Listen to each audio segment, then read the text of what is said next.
garis lurus selari dan garis lurus serenjang, parallel and perpendicular straight line. Katakan kita ada satu garis lurus AB. Titik A ialah koordinatnya ialah x1 y1, titik B koordinatnya ialah x2 y2. Maka tinggi BC ini menegak ialah y2 tolak y1 BC. Panjang AC ini ialah X2 tolak X1, panjang mengufuk. Maka dari konsep sini, apa yang kita sudah belajar ialah kecerunan garis lurus ini ialah Y2 tolak Y1 bahagi X2 tolak X1. Okey, ini adalah apa yang kita sudah belajar sebelum ini. Okey, Y2 tolak Y1 ini adalah BC. X2 tolak X1 ialah AC. So, dari sini, kalau cikgu anggap ini sebagai theta, okey, kalau cikgu anggap ini sebagai theta, maka BC bahagi AC ini adalah tangent theta. Okey, tangent theta ialah bertentangan per bersebelahan. So BC bagi AC. Bertentangan bahagi bersebelahan. BC bagi AC. Maka kecerunan garis lurus itu adalah sama dengan tangent theta. Okay, so apa itu kecerunan theta? Apa itu kecerunan suatu garis lurus? Okay, kecerunan satu garis lurus ialah M sama dengan tangent theta. Di mana tangent theta adalah sudut yang terbentuk di antara garis lurus dengan arah positif paksi X. Dan sudut theta ini adalah dari 0 darjah hingga 180 darjah. So, kalau theta ini dari 0 hingga 180 darjah, so kita boleh bayangkan ada 4 situasi yang akan timbul. Okay? Apakah situasi-situasi tersebut? Okay, kita lihat sini. Yang pertama, kalau theta itu ialah 0 darjah,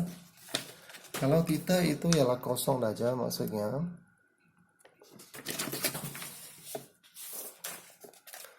kalau theta itu ialah 0 darjah, maksudnya garisan ini ialah satu garis mengufuk. Kalau garis mengufuk ini maksudnya theta ialah 0 darjah, tangent theta ialah tangent kosong.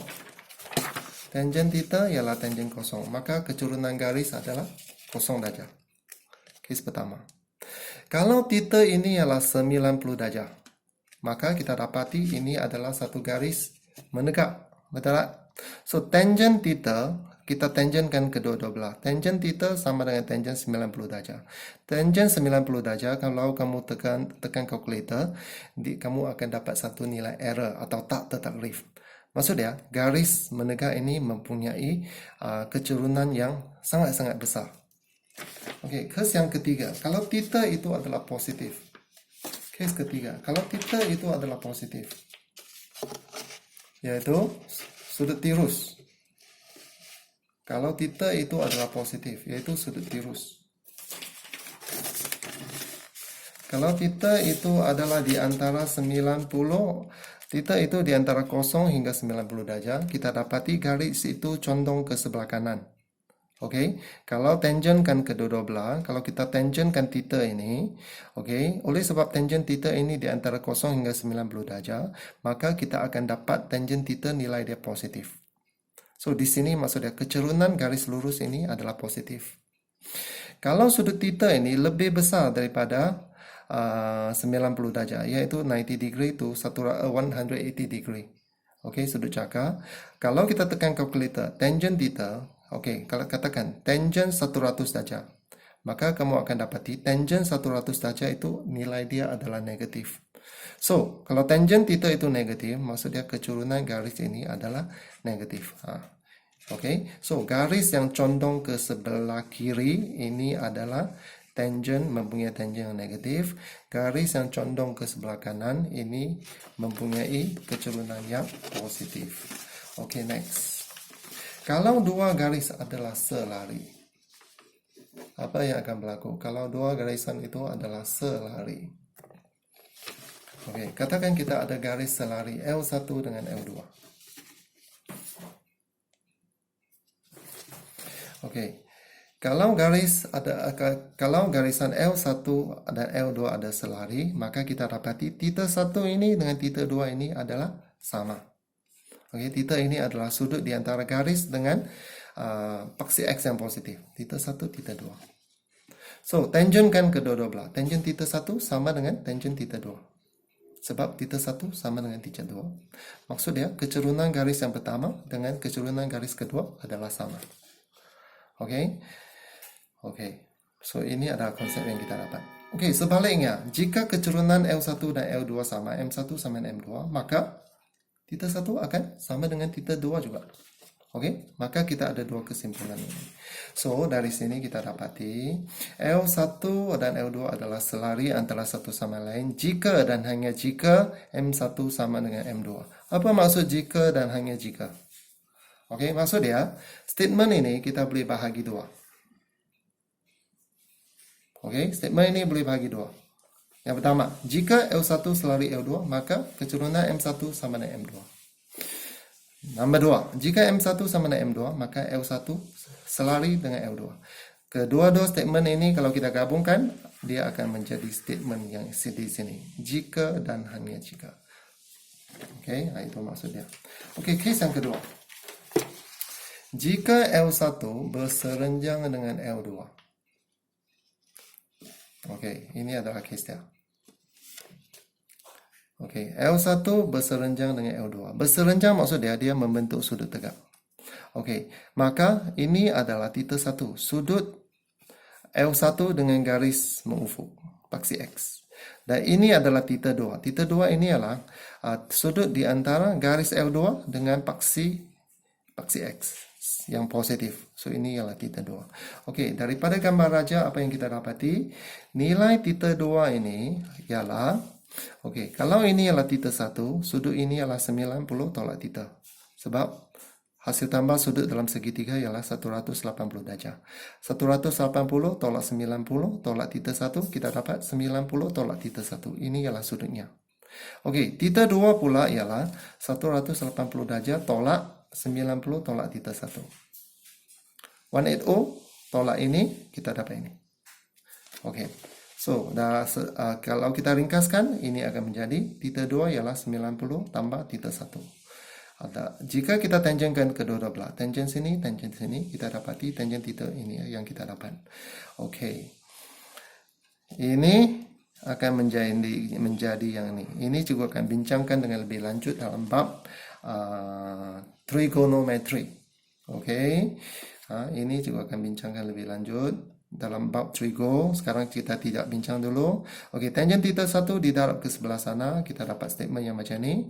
Apa yang kita dapati? Apa itu tangen 1? Itu adalah kecerunan garis pertama. Apa itu tangen theta 2? Tangen theta 2 ialah kecerunan garis yang kedua. So, ini adalah statement yang kita dapat. Ungkapan yang kita dapat. M1 darab M2 ialah negatif 1. Jika kedua-dua garis adalah berserenjang antara satu sama lain. Okey, maka L1 dan L2 berserenjang antara satu sama lain jika dan hanya jika M1 darab M2 ialah negatif 1. Apa maksud ini? Jika dan hanya jika. Maksudnya, jika L1 berserenjang dengan L2, maka M1 darab M2 ialah negatif 1. Atau, jika M1 darab M2 ialah negatif 1, maka L1 adalah berserenjang dengan L2. Okey, sekarang kita masuk contoh pula. Okey, contoh yang pertama. Tentukan sama ada dua garis ini selari atau tidak. So, apa kita buat? Kita tentukan kecerunan. Okey, untuk menentukan kecerunan, kita mesti tukar yang ini kepada Y sama dengan MX tambah C. Bentuk kecerunan. So, kita pindah-pindah. Pindah sana. Okey, 9Y. Okey, di sini kita mesti mau Y. So, apa kita buat? Kita bahagi dengan 9. Bagi 9, bagi 9, bagi 9. Dan di sini kita dapat Y. Ini kita ringkaskan 2/3, 9/7. So, dari sini kita dapati. Ini ialah kecerunan garis yang pertama. Okey. So, kecerunan garis pertama ini juga tulis M1 ialah negatif 2/3. Okey, garis yang kedua pula. Garis yang kedua. Okey, ini pun sama. Kita tukar kepada Y sama dengan MX tambah C. So, cuba pindahkan yang X ke sebelah sana. 1. Okey, cikgu darab semua. Okey. Cikgu darab semua dengan 6. Cuba darab semua dengan 6 untuk menghapuskan pecahan. Darab 6, darab 6, darab 6. Sebab 3 dengan 2 ini kita dapat 6. Darab 6, darab 6, darab 6. So, apa yang cikgu dapati? Okey, sini mesti Y. So, cikgu kena hapuskan Y. So, kita bahagi 3. Bahagi 3, bahagi 3, bahagi 3. Apa yang kita dapat? 3 batal. Kita dapat Y sama dengan tambah 2. 6 bagi 3, kita dapat 2. Kita ringkaskan. So, dari sini, kecerunan garis kedua ini ialah negatif 2/3 juga. Okey, apakah kesimpulannya? Kesimpulannya ialah oleh sebab M1 sama dengan M2, maka kedua-dua garis ini adalah selari. Okey, contoh 2.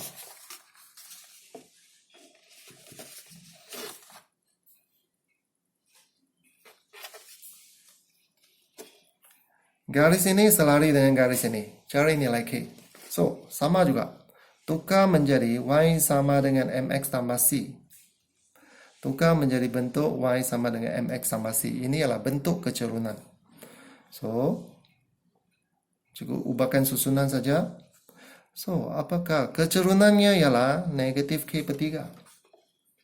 Kecerunan garis pertama ialah negatif K/3. Okey, garis kedua pula kita tukar menjadi bentuk kecerunan Y sama dengan MX tambah C. So, pindah 2X ke sana. Ini mesti Y. Kita bahagi 3, bahagi 3, bahagi 3. So, apa yang cikgu dapat? Y sama dengan negatif 2/3. So, apa yang kesimpulannya, kecerunan garis kedua ialah negatif 2/3. Oleh sebab garis pertama selari dengan garis yang kedua, maka M1 sama dengan M2. Okey, M1 ini. M2 ini. Okey, kesimpulannya, kecerunan ialah 2. Contoh ketiga, ini ialah garis berserenjang pula. Okey, tunjukkan sama ada dua-dua garis ini berserenjang atau tidak. So, kaedah yang sama. Garis ini Y sama dengan 3X tambah 5. Y sama 3X tambah 5. Apakah kecerunannya? Ini sudah merupakan bentuk kecerunan. Maka kecerunan dia ialah M1. Kita ambil direct saja. Sebab ini merupakan bentuk kecerunan. Okey, ini bentuk am. Kita kena tukar jadi bentuk kecerunan. So, pindah-pindah. Negatif X tambah 12. Okey, ini mesti Y saja. That's why bahagi 3, bahagi 3, bahagi 3.